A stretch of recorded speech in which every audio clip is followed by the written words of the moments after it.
You're too much, buddy. It's 52 degrees here, beginning of February. I am in northern Missouri, so if you're familiar with that area, 52 degrees is a little bit out of character for dear February. And in a few days, we're supposed to be in the negative digits. So that's pretty much Missouri in Midwest America. That is pretty much how it goes. But since we're gonna be dropping around 50 degrees, there are some things that I need to do today to kind of get ready for that here. One, to make the life for the animals better, but also to make life for me easier. Guys, hey, hey, hey, hey, hey. No, stop, come here. Stop. What is going on? What happened? I've actually never seen the brothers fight like that before. That was like a real fight, not a I'm playing fight. A little alarming. Anyway, I need to get straw down in the duck house, straw down in the chicken coop. I need to check all the waterers, make sure that they are good to go. The ducks were not doing heated waterers, so we're just gonna suffer through that. They just need too much water right now, and we have not built our watering system, which I thought we were going to do before the winter, but we didn't. And so now that's looking like later in the spring and the summer, like once everything is like completely going in the garden and everything.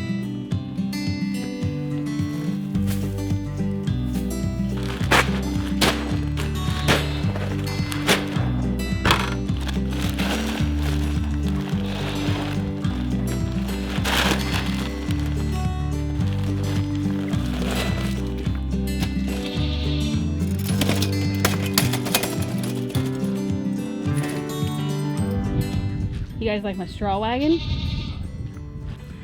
It's pretty fancy. I'm pretty fancy around these parts. You guys ready for the cold? You don't care. You got a little heated place, don't you? Not there today though. It's nice out. It is nice, huh boys?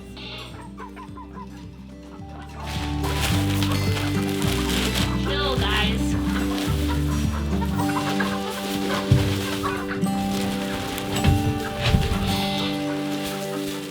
Probably the last time I'll have to put any bedding down in here before these girls move to the coop, get their rooster. You know the one I'm talking about. Hi. Really not a lot to do in here. These girls are really thriving. I'm excited to get them out into the coop. They may not be, but they don't even know yet. They don't even know all the good treats they're gonna get out there.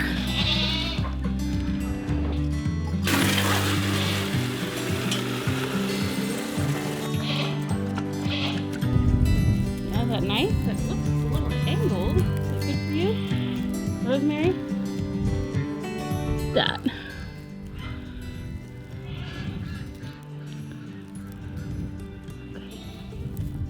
Never mind. I thought that was blood. You okay? Hi. Hello. Hello, sweet girl. You're starting to look like your mama. I see the rest of your meals are just on the floor. Thanks for that. On the floor again. Hey. I know this is on us. We don't have a proper feeder, but. So I don't really need to do anything for the goats. They make their own bed with their breakfast and dinner. No joke though. They spread the hay that they don't want out over in here, and so I really don't have to do anything. They have plenty to keep them warm. And then that water is automatic and heated, so I will have to check it next week. No, you're not going out there. Not today. You want your hooves trimmed? You want your hooves trimmed, Paul? I didn't think so. I didn't think so. Not today. Probably just want treats though. Oh, does that feel good? Does that feel good? Yeah. You're a good boy, buddy. I think obviously it's natural to like, you know, worry about animals in extreme cold. And I think people wonder how you know, you can keep birds like ducks and chickens and even mammals, you know, out in this extreme weather. People do this in a lot colder and harsher climates than we do here in Missouri. But it's really all about having an adequate space and housing for these birds to go to that's draft free. I mean, the birds that we have here are cold hardy, you know, cold tolerant, and they are prepared, you know, just by the makeup of their being to take on this kind of nasty weather. That being said, you know, they kind of have to have a space that they can go to that's protected from these elements. So our chicken coop and our duck house are built to be good for both, you know, summer and winter climate, because in the summer here it can get over 100 degrees easily. And so we're really kind of going the whole gamut of temperature and kind of elements. So you can see in here that their windows are closed right now, the chickens' windows.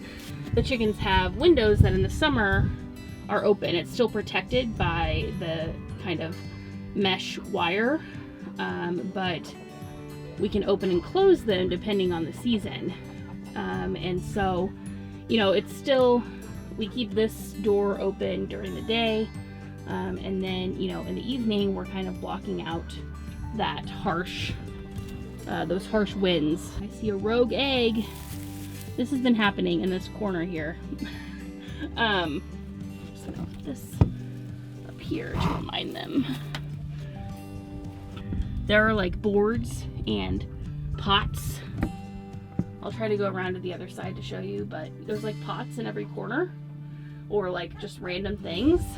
We did that a long time ago because, you know, as we would get new birds, it was so common for them to just lay in the corners and not go into the nesting boxes. Using golf balls in the nesting boxes was like the biggest savior on that. But, you know, if they aren't gonna lay an egg where they would technically like roost.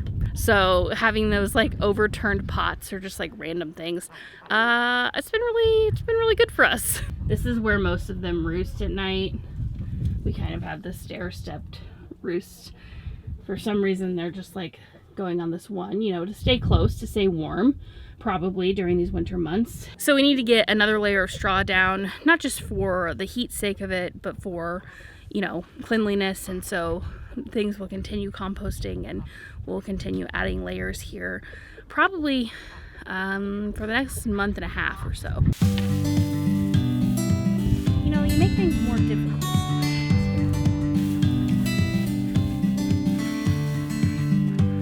So what I'm doing is I'm going to give the chickens a half a bale, and then I'm going to give the ducks half a bale. And then at the end of next week, I'm going to have to go back to the ducks to give them the rest of the half of the bale. Ducks are, you know, a lot messier than chickens. They also compact their bedding a lot more quickly. So we go through a lot more bedding for the ducks. Their droppings, not to get too detailed here, they're looser than a chicken's droppings. And they go through a lot of water. Ducks are very water wasteful. Anyway, all that to say that we really have to monitor their bedding a lot more closely, and make sure that it's staying dry so that they can stay, you know, relatively dry and warm as much as they will allow themselves to be, essentially. The cats are just kind of lounging and sunning all over the place. I always wonder, I'm like, do they know this is fake spring? It's still winter, guys. Sorry.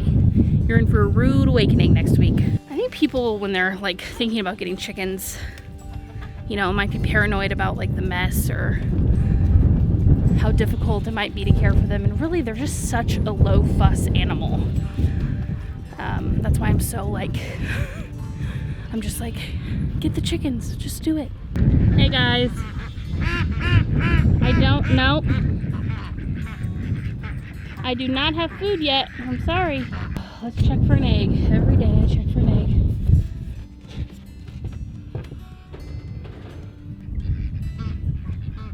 egg. So So you can see in the duck house how the bedding has been just kind of added, and it's going through that kind of composting process underneath, and it's kind of like compacting underneath the weight of the ducks, and that's exactly what we want to happen. And as that's composting, it is emitting heat that is ultimately helping in keeping the ducks warm. Like this building right now is warmer than the stable per se. It's pretty warm, and I feel confident, you know, we just laid down that new bedding, that the ducks are gonna have a nice place to go to for negative degrees. I'm actually warm. I knew I wouldn't need a jacket or coat today, but even in this hoodie, I'm warm. Guys. Hey girls in the back there. In the back. If you could lay an egg, that'd be great. That's pretty much it. You know, thankfully we're at a place in our journey where we have the housing, and, you know, that's not so much of a concern. We always knew that we would have to kind of prepare for the kind of volatile Missouri weather. Sometimes it seems like there is no rhyme or reason to it. Kind of knowing that is the driving force behind why we build things the way we do, or like why we have certain animals when we do. Like, it's a lot of talk to say that, like, I'm happy we thought through that beforehand. There's been a lot of other things that we have like done very wrong, for lack of better terms. I'm really happy with at least the foresight to build structures that not only do I know the animals are like happy in, but I don't have to worry about it, you know? I don't think twice about our chickens or ducks being out here during weather like this. I think that's enough of me for today. I will post next week kind of how these temperatures are playing out for us after this weekend, and hopefully all will be well. But I would honestly rather it be -5 degrees than 100 degrees. Don't come at me. I'm just not a heat person. Thanks for watching. I hope wherever you are staying warm, and I will see you next time.